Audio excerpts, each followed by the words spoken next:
All Gute, ich bin Dennis Alt, ich bin Frankfurter Junge, der jetzt hier in seiner Ausstellung steht. Neben mir einer der größten Fußballexperten aller Zeiten, wenn ich mir überlege, was in Europa alles abging. Wo ist der? So, Nein, also auf jeden Fall. Hier, du hast schöne Bilder hier. Es geht eben um die Kunst. Du hast schöne Bilder hier, aber wir müssen natürlich nicht über Kunst heute reden, sondern, ja, vielleicht im übertragenen Sinne auch, aber wir reden natürlich ein bisschen darüber, die Gerüchte, die aufgetaucht sind, dank Mario Basler, Frösche zu Bayern, absolut. Fragezeichen, Etikette zu Newcastle, Fragezeichen, viele, viele Fragezeichen. Ich werde sie mit Marvin und Christopher Michel official besprechen. Bam. Fußball 2000, wir sind wieder da und liebe Leute, wir steigen direkt ein, denn eines der Top-Themen, die mich persönlich durchaus betroffen gemacht haben, ist das Gerücht um Markus Krösche und den FC Bayern. Lieber Chris, bring mal ein wenig Licht ins Dunkel, denn die Gerüchteküche, sie brodelt, habe ich das Gefühl. Das kam aus dem Nichts. Mario Basler, der natürlich irgendwie als Dampfplauderer bekannt ist, aber jetzt nicht, aber nicht als derjenige, der eigentlich jetzt wöchentlich mit irgendwelchen Gerüchten in der Öffentlichkeit auftaucht. Also ist jetzt nicht so, dass du irgendwie wöchentlich sagst, was haut denn der Basler da für blöde Gerüchte raus? Ja. Und ich weiß jetzt nicht, also er hat sich ja weit aus dem Fenster gelehnt, von wegen Einigung und allem. Also das kann ich jetzt weder bestätigen noch dementieren, weil über so ein Thema wird natürlich jetzt, das wird natürlich auch totgeschwiegen. Ja. Das ist ja auch richtig so, aber klar ist, bei den Bayern brennt der Baum mit Max Eberl. Ja. Da gibt's keine Frage, dass das alles nicht zufriedenstellend läuft. Ich glaube, die Themen von Trainerposse über Transferposten müssen wir nicht aufrollen. Aber trotzdem ist es ganz gut, da mal reinzugehen. Du hast ja vollkommen recht. Denn warum entsteht dieses Gerücht? Ein Gerücht solcher Güte entsteht natürlich nur, wenn es eine Unzufriedenheit auf einer Seite gibt. Und die Unzufriedenheit beim FC Bayern ist natürlich groß. Du hast irgendwie die Trainerposse gesagt, da hat man trotzdem ein glückliches Händchen am Ende noch bewiesen. Wenn es in Kompanie ist, glaube ich, der richtige Mann am richtigen Ort. Er entpuppt sich auch als äußerster Sympath. Muss man selbst als Eintracht-Anhänger oder Sympathisant irgendwie auch feststellen. Ich glaube, der macht es objektiv gesehen gut. Aber du siehst natürlich in Sachen Transfersituation schwierig, ne? Nick Woltemade, der Woltemensch, einer der Killer-Torjäger in der letzten Zeit, und dann wird sich halt negativ oder spöttisch über seinen Nachnamen geäußert von Eberl. Das ist wenig professionell, und dann kommt es auch ein bisschen dazu, dass der Transfer, so wie man ihn wohl angedacht hat seitens des FC Bayern, nicht vollendet werden kann, oder zumindest gibt es da noch einige Hürden, und dann steht plötzlich ein Eberl auch nicht mehr so gut da, wie er mal da gestanden hat, lieber Basti. Also da brennt tatsächlich der Baum, und auf der anderen Seite wissen wir natürlich, Markus Krösche, er ist der Koch von Frankfurt, er ist derjenige, der in den letzten Jahren unfassbar viele gute Transfers geleistet hat. Ich weiß, es gibt kritische Stimmen, das kann ich nachvollziehen, aber wenn wir uns da die Transferbilanz angucken und ehrlich gesagt auch den Erfolgsquotienten, da kann man nur den Hut ziehen, und das ist natürlich ein deutlicher Unterschied zu dem, was man beim FC Bayern sieht, lieber Basti. Ne? Ja, ich glaube, dass Krösche-Gerüchte auftauchen, ist ganz normal. Stell dir mal vor, das wäre nicht so. Also jemand, der so arbeitet, der mit der Eintracht zusammen, jetzt auch nicht nur Krösche, sondern die Eintracht allgemein, aber er ist ja dann einer der Architekten. Ja. Das ist doch ganz normal, dass da Gerüchte auftauchen. Das wäre ja merkwürdig. Ich würde mir eher Sorgen machen, wenn keiner auftauchen würde. Stimmt. Also dann denken würdest, wer so gut arbeitet, aber niemand will ihn haben. Was ist da denn los? Da läuft irgendwas falsch. Irgendwas kann doch nicht stimmen. Ja. Ich meine, das ist, glaube ich, der Lauf der Dinge. Auch, dass der FC Bayern das ist. Ihr habt es angesprochen. Da ist momentan sehr viel Merkwürdigkeit unterwegs, finde ich. Also ich finde, dass die Bayern auch so ein bisschen Nimbus verloren haben in den letzten Jahren, was das betrifft. Also ich glaube, die leben noch so ein bisschen in der Vergangenheit. So von wegen, wenn wir irgendwo anrufen, kommt der Spieler safe. Ja. Und dann ist da so eine plötzliche Verwunderung, wenn das doch nicht passiert. Ja. Und das ist auch eine unsouveräne Verwunderung, wenn das doch nicht passiert, dass man dann anfängt, dreckige Wäsche in der Öffentlichkeit zu waschen, wie Stuttgart soll nicht so rummachen, und dann wird hier mal eine Meldung lanciert und bla.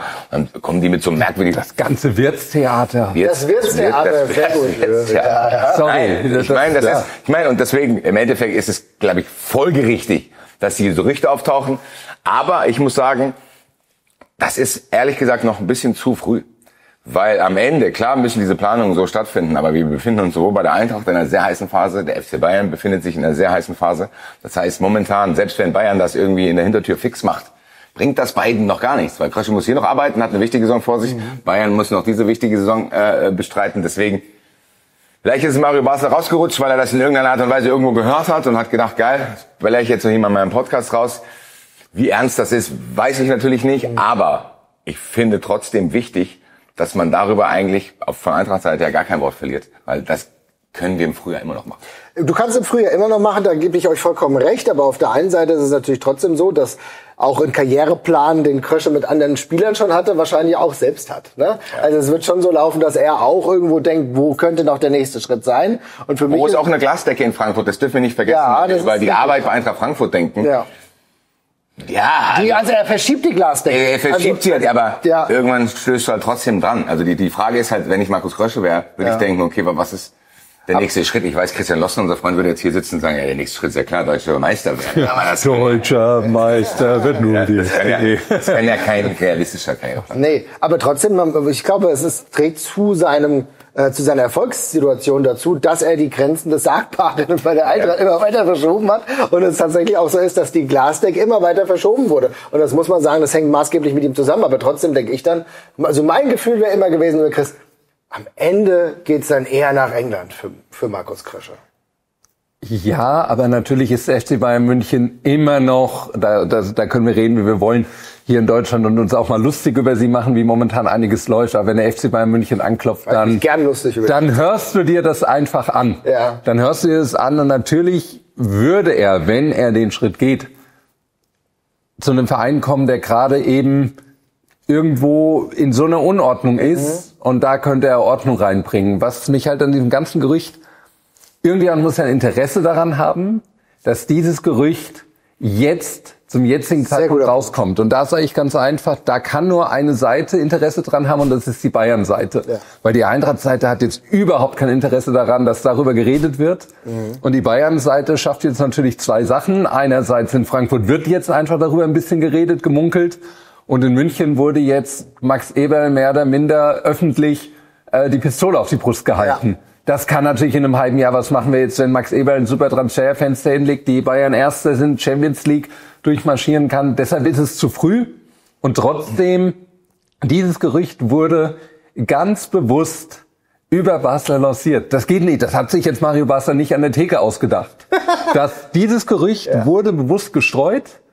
Und der einzige Punkt, den ich sehe, ist, dass das aus der Bayern-Ecke gestreut wurde, um einfach, ich glaube vor allem weniger um die Eintracht unter Druck zu setzen, sondern vor allem um dort Eberl klar zu machen, so geht es alles nicht weiter. Ich finde es total wichtig, dass du genau diese Einordnung vornimmst. Denn man muss sich natürlich immer fragen, wo kommen diese Gerüchte her? Und ich gehe auch mit dir, dass es wahrscheinlich eher weniger darum geht, die Eintracht gerade zu stressen, weil ganz klar auch eine Eintracht-Führung weiß, dass natürlich auch ein Krösche irgendwann ja auch einen Plan hat. Ne? Das heißt, man muss immer mit diesen Gerüchten auch leben, man muss damit arbeiten und dass irgendwas kommt und dann noch der FC Bayern, das weiß jeder, dass das im Bereich des Möglichen ist. Aber genau das, was dahinter steckt, ist wahrscheinlich wirklich, dass halt eben so ein bisschen die Pistole auf die Brust gesetzt wird und er natürlich jetzt dazu verdonnert wird, nicht nur zu labern, nicht nur komische Sprüche über die Nachnamen von Spielern zu reißen, sondern dementsprechend selbige auch mal zu verpflichten. Und wenn das halt nicht klappt, dann könnte es in eine andere Richtung gehen. Du sagst aber auch, ja, vielleicht wäre das schon ein interessanter Job, um ein wenig Klarheit beim FC Bayern reinzubringen. Das muss man aber auch sagen, das hat sich Max Eberl auch gedacht und hat es bislang nicht hinbekommen. So, ne? Aber Markus Krösche, das muss man halt sagen, Markus Krösche ist ja, das ist mir jetzt so bewusst geworden, der ist ja ein Revolutionär, wenn man das so sieht. Der kam 2021 und hat erkannt, in welche Richtung sich der Fußball bewegt. Und gestern das Spiel, Chelsea gegen PSG, das war eigentlich eine Bestätigung dessen, dass er vor 4 Jahren erkannt hat, wo es hingeht. Tempo, Tiefgang, Variabilität der Spieler, Flexibilität, junge Spieler holen, Marktwerte schaffen, weiterverkaufen. Und sozusagen gestern, das war eine Blaupause dessen, was Markus Krösche vor 3-4 Jahren einfach erkannt hat. Das hat gedauert. Ja. Dieser Umbruch war nicht vom ersten Tag an erkennbar, aber es zeigt, dass Markus Krösche erkannt hat, worauf es in dem Business ankommt. Und Uli Hoeneß hat vor 2 Jahren oder 3 Jahren im Doppelpass nicht umsonst gesagt, der Markus Krösche ist ein guter. Das heißt also, so eine Entwicklung fällt natürlich auch den Top-Vereinen auf, die dann sehen, okay, der hatte eine Idee, die sozusagen in die Moderne, die gerade sehr krass gebraucht wird, hineinführt. Das ist eine sehr gute Beobachtung, liebe Leute. Tempo, Tiefgang, Variabilität, das ist auch etwas, was Fußball 2000, wie wir es kennen, eh und je auszeichnet. Ja? Liebe Leute, schreibt ihr mal in die Kommentare, was ihr zur Causa Krösche sagt, inwiefern ihr da seht, dass da Bewegung drin ist. Ich muss tatsächlich sagen, so wie er gerade aber für die Eintracht arbeitet, habe ich das Gefühl, dass er vollen Fokus immer noch auf das Wirken bei der Eintracht hat. Und ich glaube, so tiefergehend muss es gar nicht gehen. Das ist auch das Wichtigste. Du hast es angesprochen. Im Endeffekt ist das Einzige, was jetzt passieren kann, dass bei der Eintracht Unruhe reinkommt und das muss halt verhindert werden. Ja, aber ich sehe es gar nicht. Ne? Ja, ich meine, und das kriegen wir hin. Ja. Also ich glaube, dass die Eintracht eine Saison überleben wird, wo wir jetzt nicht jede Woche, auch hier nicht, darüber reden, geht Krösche jetzt zu Bayern oder bla bla bla. Basel hat's jetzt rausgehauen, meine Güte. Ich schicke ihm gleich eine Sprachnachricht und beschwere mich bei ihm. Sehr gut. Dass er die Eintracht in Ruhe lassen soll. Ja, Mario, jetzt guck. Keine Unruhe hier in Frankfurt, mach das woanders. Mach das in Leipzig, Wolfsburg, Hoffenheim. Kannst du aushauen, was du willst in der Natur. Aber Leipzig interessiert halt niemand. Das ist halt das Problem. Naja, alle 5 Leipziger, ihr seid gewarnt, wenn Mario das nächste Mal was Krasses raus. Mario, nein. Ja. Nein, aber das Ding, darum wird's jetzt gehen. Und da habe ich auch ehrlich gesagt keine Angst. Ja. Also ich habe keine Angst. Ich glaube, das könnt ihr auch wieder Vorlage legen. Ich glaube, wir werden dann, keine Ahnung, Februar, März, April. Das wird die Zeit sein, wo es dann auch wieder konkreter wird. Und dann gibt's irgendwie dann, ja, verschiedenste Entwicklungen in so einem Bereich. Aber ich glaube, und das ist eine gute Chance und ich hoffe das auch sehr, dass wir davon jetzt auch erstmal ein paar Wochen, ein paar Monate gar nichts hören. Ja. Sondern jetzt geht's nämlich genau um das, was ihr gesagt habt. Beide Vereine haben eine wichtige Transferphase vor sich, die Eintracht auch, nicht nur der FC Bayern, sondern die Eintracht muss auch gucken, in welche Dominosteine noch fallen und was macht man da. Die Eintracht hat eine schwere Saison vor sich, der FC Bayern, also ganz im Ernst. Selbst wenn das stimmen würde, erstmal ignorieren, mindestens bis unter den Weihnachtsbaum und dann können wir weiter schauen. Interessant, du sprichst an, interessante und wichtige Transferphase. Und es geht ja auch wieder los bei der Frankfurter Eintracht. Da sind ja schon die Beine wieder am Trainieren. Und wer potenziell bald dazukommen könnte und sich zumindest mal anschauen will, was in Frankfurt so passiert, ist ein Spieler, bei dem der Gesegnete, wollte ich schon sagen, weiß nicht, ob er gesegnet ist, aber der geehrte Stefan Reich schon ganz fickrig ist und viel über McAtee spricht. Da will ich mal von dir wissen, was ist dein Gefühl dazu? Der kommt ja wohl bald mal vorbei und guckt sich hier mal an, wie es hier so läuft. Ja, weiß ich nicht. Also ich glaube, dass der ein Preisregal zu hoch ist. Ich weiß es aber natürlich nicht. Und wenn er sich das hier schon mal anschaut, will die Eintracht vielleicht ähnlich wie bei Bellingham auch zeigen, okay, man kann zumindest mit diesen Spielern reden und diese Spieler sind interessiert, weil die nehmen sich ja dann auch Zeit. Ja. Darf man nicht vergessen. Also du machst es ja nicht, gucken sich ja nicht das Trainingsgelände von Unterhaching an, weil sie irgendwie aus Goodwill da einfach mal vorbeischauen wollen, sondern vielleicht ist das ernster, als ich es mir vorstellen will. Ich erlaube es mir aber noch nicht. Also ich will gar nicht die Hoffnung haben, dass er kommt. So, ich glaube, das ist einfach ein Regal zu weit oben. Oder es müssen noch andere Sachen passieren, die noch nicht passiert sind. Aber Hoffnung, aber wir arbeiten ja nicht nur mit Hoffnung, sondern auch mit Fakten. Und deswegen haben wir ja einen Chris hier und der kann uns bestimmt einordnen, wie diese Personalie zu bewerten ist. Also definitiv besteht ein Interesse der Eintracht an diesem Spieler. Die findet ihn gut und auch um das nochmal zu Bellingham zu sagen, auch wenn er am Ende zu Dortmund gegangen ist, diese Reise nach Frankfurt war keineswegs ein Marketing-Gag. Ja, okay. Also das war schon, man hat sich ernsthaft Hoffnung gemacht, einen Bellingham verpflichten zu können. Leider kein Wasser mehr da, das habe ich dahingestellt, danke dir. Und ähnlich ist es jetzt auch bei McAtee. Also wenn der hier ankommt und sich das anguckt und man erste Gespräche führt, dann macht man das nicht, weil man mal Dortmund und der Welt zeigen will, wer hier alles ankommt. Ja. Es ist jetzt verwunderlich, dass das zweite Mal wieder mit so einem englischen Spieler auch das so in die Öffentlichkeit rausgetragen wird. Das sind aber 2 verschiedene Berateragenturen. Das habe ich mal als erstes geguckt. Also das kann man schon mal, ist jetzt nicht ein und dieselbe, sondern jetzt aus diversen Quellen.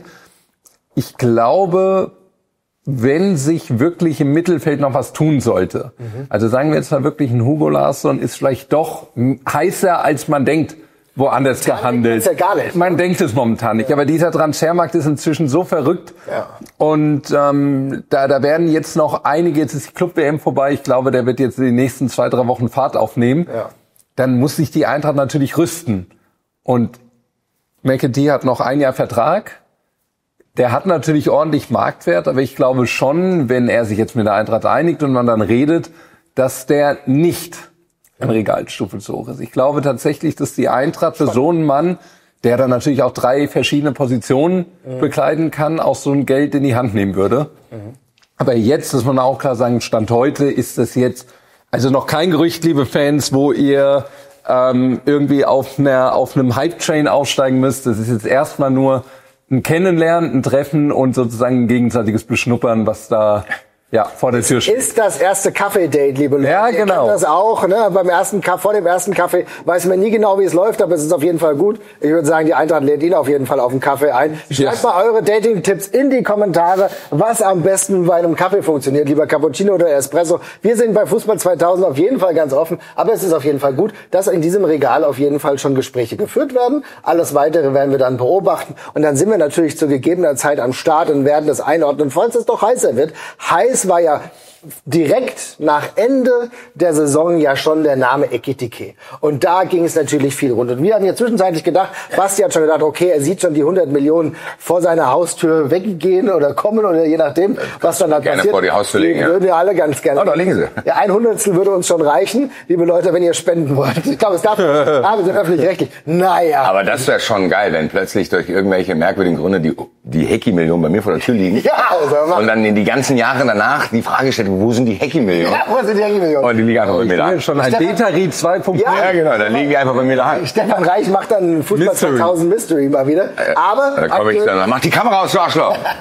Aber aktuell sieht es eher nicht nach 100 Millionen aus, sondern es wird wahrscheinlich ein bisschen weniger. Und die Frage, lieber Basti, die stellt sich, ja, wird der überhaupt noch verkauft, der Bub, oder arbeiten wir jetzt mit dem dualen Powersturm?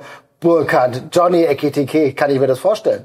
Ob du dir das vorstellen kannst, weiß ich nicht. Das kannst nur du. Ich kann's mir vorstellen. Das kannst nur du beantworten. Ja. Ich kann es mir noch nicht vorstellen. Ja. Ich habe ja damals, als wir über Ekitike gesprochen haben, direkt gesagt, also spätestens mit dem Tor in Tottenham habe ich gesagt, okay, diesen Spieler werde ich hier nächsten Sommer nicht mehr sehen. Das wurde dann auch nicht besser, weil es ja plötzlich dann sogar hieß, vor der Club-WM und 100 Millionen und bla, Chelsea, dies, das, Ananas. Ich muss aber zugeben, zumindest aktuell wirkt das so, als wenn die kleine Prozentwahrscheinlichkeit, dass er bleibt, doch ein bisschen größer geworden wäre. Die ist jetzt vielleicht noch nicht, die ist noch nicht vielleicht über 20, aber trotzdem höher als vorher. Ja. Also es ist zumindest so, dass es so ein bisschen Gespräche gibt, zu sagen, vielleicht bleibt er doch. Und natürlich will ich auch gar nicht lügen, egal wie sehr ich mich schon damit abgefunden habe, dass er geht. Natürlich stellt man sich das kurz vor. Klar. Natürlich stellst du dir kurz vor, was ist, wenn der bleibt? Der Johnny Hecki-Sturm. Was ist, wenn er bleibt? Dann hast du Burkhardt, Etikette und Wahi. Ja. So, dann hast du nämlich Stürmer. Ja. So, und du hast auf jeden Fall auch einen Stürmer, wo du weißt, der würde mit Burkhardt zusammenpassen. Das sind ja unterschiedliche Spielertypen. Du hast so diesen typischen Allmann-Vollstrecker, so ein Allmann-Vollstrecker im Strafraum, Alter. Okay, alles so, wir waren ja zusammen beim Training. Ja. Erinner dich an das zweite Tor im Training, wo er den dann einfach so ganz merkwürdig reinwuchtet. Ja. So, wo du das Gefühl hast, der Martin Max ist bei der Eintracht angekommen. So. Hat er wieder Tore schießen will. Genau, auf verschiedenste Art und Weisen. Und dann hast du so diesen virtuosen Hecki, der auch mal ausweicht. Ich glaube sogar, das würde Ekitike helfen, wenn er mit Burkhardt einen zentralen Strafraumstürmer neben sich hätte, wo er dann seine Ausflüge auch besser machen kann. Weil erinnert euch an viele, viele Szenen, wo Ekitike aussichtsreich auf dem Flügel sich vorgedribbelt hat oder sonst irgendwas. Und dann guckst du in die Mitte und denkst, da müsste ich auch noch stehen. So, und das könnte man mit ihm machen. Aber ähnlich wie bei McAtee, auch hier, klar sind Gedanken da. Und natürlich stelle ich mir auch McAtee im Eintracht-Trikot manchmal vor und denke, geil, genau wie Stefan Reich. Aber auch hier bin ich weit davon entfernt, das in irgendeiner Art und Weise an mein emotionales Zentrum ranzulassen, als was Realistisches, sozusagen, das wäre schon, sondern so von mir, klar, ich stelle es mir kurz vor, aber ich bin auch heute noch da fest von überzeugt, dass Ekitike die Eintracht verlässt für 80 Millionen plus. Ist auch das realistische Szenario. Trotzdem kann man sich's mal vorstellen. Du hast eben Wahi noch genannt. Natürlich sollte man auch Batshuayi nicht komplett außen vor lassen. Ist immer noch ein Spieler, der vielleicht auch das eine oder andere Tor schießen kann. Es zeigt sich, dass wir durch die Transfers mit Johnny Burkhardt ja jetzt auch wirklich gut unterwegs sind im Sturm. Aber deine Einschätzung. Hast du das Gefühl, es scheint realistischer zu sein als jemals zuvor, jemals in der Zeitspanne nach dem nach dem Sommer, dass man vielleicht wirklich mit diesem Zweiersturm auflaufen könnte? Sturm. Mit Englisch, Deutsch, naja, ist noch früher morgen. Ich finde, Ingo Dustwitz hat eine schöne Headline gewählt. Am Ende gehen sie alle doch. Letzte Woche. Wir haben uns vor 7 Jahren war die Hoffnung da mit der Büffelherde, dass sie doch bleiben. Am Ende waren sie alle 3 weg. Am Ende war die Hoffnung da, dass ein Kohle bleibt, nach viel hin und her. Bei Mamouche war es genauso. Ich glaube, der Markt wird ins Rollen kommen. Und ich glaube, der Verkauf von Ekitike wird dann der Eintracht aber die Möglichkeit geben, einfach diesen Kader nahezu zu perfektionieren mit den letzten Spielertypen, die noch fehlen. Ich denke mal, wenn Ekitike kommt auf jeden Fall noch ein Angreifer, ein Talentierter, der vielleicht noch nicht auf Top-Niveau unterwegs ist, aber dort schnell hinreifen kann. Ich denke mal, dann kommt noch Flügelspieler, ob das jetzt Doan ist oder jemand anderes. Doan seit vielen Wochen ja eigentlich im Gerücht. Ne? Ich glaube, das ist genau die Position, auf die man gerade bei der Frankfurter Eintracht mit als erstes schaut. Ne? Und dann hast du natürlich diese McAtee-Gerüchte, der ja auch ungefähr, vielleicht ein Tick offensiver, aber auch die Position von Fröholt begleitet. Also ich könnte mir vorstellen, dass so ein Ekitike-Abgang dann einfach dafür sorgt, dass du dafür nochmal 3 Transfers tätigst. Und dann hättest du natürlich vielleicht sogar am Ende einen Mehrgewinn. Auch wenn du natürlich erstmal einen super tollen, und wir beide standen bei dem Training. Übrigens mal Respekt an alle Eintracht-Fans, diese ganze Atmosphäre letzten Freitag mit den 1000 Fans und diesen 1,5 Stunden Autogramm danach, die war großartig. Also das war wieder, hat dieser Verein gezeigt, was er auch für die Fans tut und was die Fans dem Verein geben. Liebe Leute, wenn ihr auch Kompliment an euch. Ja, auf jeden Fall, liebe Leute, wenn ihr bei Fußball 2000 auch bei Instagram unterwegs seid, dann habt ihr die beiden Gestalten ja dann in der Story gesehen. Ne? Es lohnt sich auf jeden Fall, da mal reinzugucken, weil es passiert immer mal ein bisschen was. Ne? Also vielleicht kann nicht nur eine Montagsfolge, sondern die sind beim Training. Da gibt's vielleicht die eine oder andere Sprachnachricht auch von Phil. Übrigens, liebe Leute, wir haben es auf jeden Fall klargezogen. Phil, der Hofmeister, der einzigartige, ist auf jeden Fall beim Trainingslager in den USA dabei, wenn er reingelassen wird. Wir drücken auf jeden Fall die Daumen, Grüße gehen raus, Hoffnung natürlich auch. Und dann ist es für euch dann auch an der Zeit, ein paar Kommentare zu schreiben, Fragen mitzusenden an Phil Hofmeister, die er dann dementsprechend aus den US of A Cowboy-Shit-mäßig verarbeiten und beantworten kann. Aber kommen wir wieder zurück. Genau, und es ist genau der Punkt, den du gerade angesprochen hast. Es ist natürlich, man sieht im Training, welche Power da ist. Man sieht natürlich, wie geil es ist, wie der Hype da ist. Aber natürlich, du willst dich jetzt auch nicht mit zu vielen Hoffnungen umtreiben. Die Frage, die ich mir stelle, wer ist denn der Interessent für Ekitike? Wer sind die Vereine, die ich jetzt mit einer Voodoo-Puppe bearbeiten muss heute Nacht, damit sie doch nicht zuschlagen? Also ist jetzt schon, also das mit Newcastle United, das halte ich tatsächlich für heißer als es ist, was einfach verschiedene Faktoren hat. Die haben den schon super lange auf dem Zettel. Die wollten den ja auch in dem Sommer 23, als die Eintracht ihn wollte. Und Newcastle hat sich einfach auch in England zu einem ziemlich heißen Scheiß entwickelt, sage ich es jetzt mal. Die sind jetzt auch in der Champions League. Es ist kein britisches Geld. Ja. Und die träumen, das kann man natürlich wiederum kritisieren. Das ist jetzt, glaube ich, also wer auch immer dem Hacky das Geld dann überweist, das wird ihm recht egal sein. Das ist richtig. Aber die träumen natürlich jetzt dann auch. So ein Sturmduo Isak plus Ekitike. Ja. Weißt du, da ist halt auch, das sind auch Visionen. Die haben vielleicht Bock, die Premier League Krone anzugreifen und FC Liverpool wird schon ewig und 3 Tage gehandelt und ich persönlich sage immer noch, diese Niederlage von Real Madrid bei der Club-WM, die wird dafür sorgen, dass sich auch bei Real Madrid was ändern wird. Und Xabi Alonso hat von Ekitike in den 3 Spielen 2 Gegentore bekommen und hat genau gesehen, was der kann. Der hat viel gesehen. Ich würde mich nicht wundern, wenn vielleicht auch ein Xabi Alonso irgendwann sagt, so ein Stürmer wie den Ekitike, so einen mobilen Stürmer, der den Mbappé und den Vinicius Junior da vorne mit unterstützen kann. Also ich glaube einfach, da ist super viel Markt vorhanden und der wird in Bewegung kommen. Und deshalb, ich gehe weiter nicht davon aus, dass Eki bleibt. Aber wenn er bleibt, dann freue ich mich, glaube ich, genauso wie jeder Fan, weil so einen tollen Fußballer, der kann gerne noch 10 Jahre hier kicken. Aber die Frage wollte ich aufwerfen vorhin schon.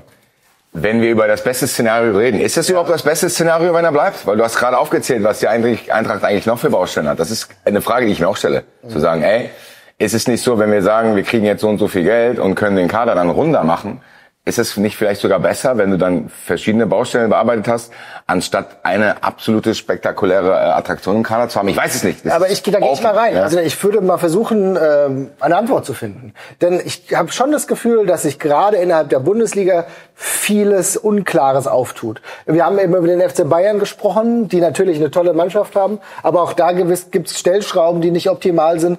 Die dramatische Verletzung von Musiala, ich glaube, die hat uns allen wehgetan, übrigens gute Besserung an dieser Stelle, weil ein geiler Typ und es tut mir echt WM-Hoffnungsträger. WM-Hoffnungsträger für die Nationalmannschaft, sau wichtig. Also Jamal, alles Gute an dieser Stelle, muss man sagen, aber für den FC Bayern natürlich dramatisch. Dann, wenn jetzt aber schon darüber nachgedacht wurde, über Thomas Müller dann doch nochmal eine Verlängerung des Vertrages zu geben, dann weißt du, wie groß die Not beim FC Bayern halt auch ist. Es gibt andere Vereine, bei denen ich auch sehe, dass da nicht alles im Lot ist, auch Leipzig hat sich überhaupt noch nicht gefangen, da muss man auch abwarten. Das heißt, Ich habe Angst, wo das hingeht. Ja, ich steche jetzt da rein und sage halt, es ist halt für die Eintracht eine Möglichkeit, auch weiter diese Position da oben einigermaßen zu konsolidieren. Und das schaffst du natürlich besser mit einem wuchtigen Doppelsturm.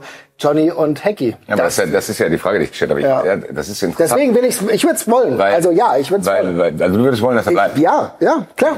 Ich bin dann noch unentschieden, weil ich mir denke, ey, wenn wir jetzt wirklich... Dein gutes Recht, wir sind so demokratisch. So viel, ich meine, das ist ja auch eine Überlegung, wenn du so viel Cash kriegst, kannst du halt an anderen Stellen auch viel machen, um mehr Breite, gerade in so einer Champions League-Saison. Ich verstehe ja den Punkt. Ehrlich gesagt, das ist eine schwierige Entscheidung auch, weil so klar, ich glaube, es ist gar nicht so klar, dass das Ziel und der Game von Eintracht sein muss, Etikett bleibt. Ja. Ich weiß gar nicht, ob das was ist, was die Eintracht auch forciert. Wie ist dein Gefühl, weil du als Eintracht musst ja auch die Überlegung haben, zu sagen, okay, wir haben eine gewisse Vorstellung, wir sind vielleicht auch davon ausgegangen, dass er geht, haben deswegen schon Planung Y in Gang gebracht. Die werden ja dann über den Haufen geworfen, wenn er dann plötzlich, und ich glaube, das wäre selbst für die Eintracht überraschend, dann doch bleibt. Ja. Wie ist es bei dir? Also mein Gefühl sagt mir, dass die Eintracht einem immer sehr früh, wenn sie einem signalisiert hat, dass ein Spieler geht, dass er am Ende auch gegangen ist. Ja. Und davon gehe ich auch weiterhin bei Ekitike aus. Und was sagt dein Gefühl? Was sagt aber dein Wunsch? Du hast ja jetzt auch hier, Fußball 2000 gibt es ja auch öfter. Ja, mein Wunsch geht, sage ich mal, mehr Richtung Basti. Ja, okay. In dem Sinne, weil ich auch glaube, dass diesem Kader mehr hinzugefügt wird, wenn du diese letzten 3 Fähigkeiten, also ich stelle mir jetzt einfach vor, du hast wirklich noch diesen 1-gegen-1-Mann auf den Flügeln, der dir auch mal enge Spiele lösen kann. Du hast noch einen 6er-8er-Typen. 6er-8er-Typen, das ist mein Punkt, wenn du sagst, dass das der Punkt ist. Damit kriegst du Marvin auch gelockt. Damit kriegst du Marvin Etikett geht, aber du kriegst den 6er. Und wenn du dann noch,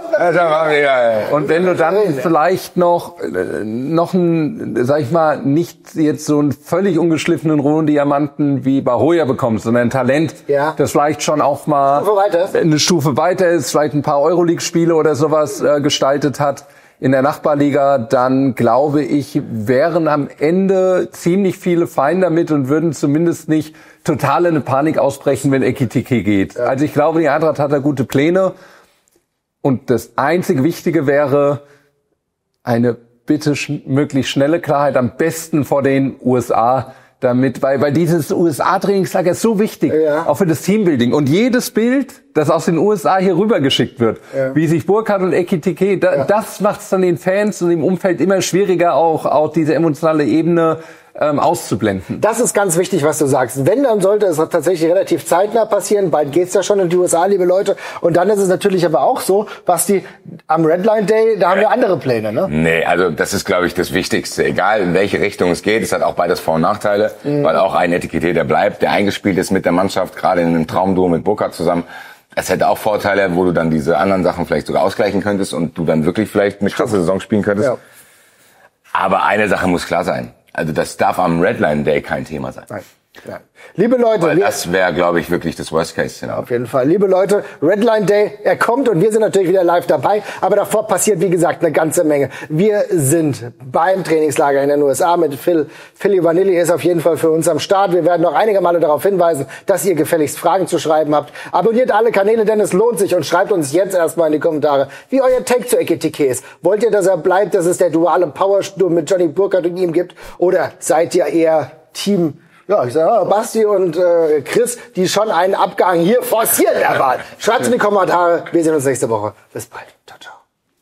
So, liebe Leute, Mikrofon halten wie die modernen Social-Media-Menschen und ihr habt die neue Fußball 2000 gesehen. Ich bin gespannt auf eure Meinung zu Hugo, aber gespannt bin ich auch darauf, dass ihr mal hier drauf klickt, denn hier oben seht ihr einmalig wunderbar, da könnt ihr uns am 21.08. besuchen in der wunderbaren Batsch Cup, da sind wir live vor Ort. Kommt vorbei, habt viel Spaß und wenn ihr dann wundersame Dinge oder Hot Takes erfahren wollt, wie beispielsweise hier in diesem Video, denn hier haben wir die Hot Takes zu unserer Saison, zu unserer kommenden Saison mal aufgelistet. Ich glaube, da ist einiges dabei. Am 21.08. kommt vorbei und würde jetzt erstmal sagen, ihr klickt beide Kanäle an. Das ist doch super. Beides anklicken und vorbeikommen. 21.08. Oh ja.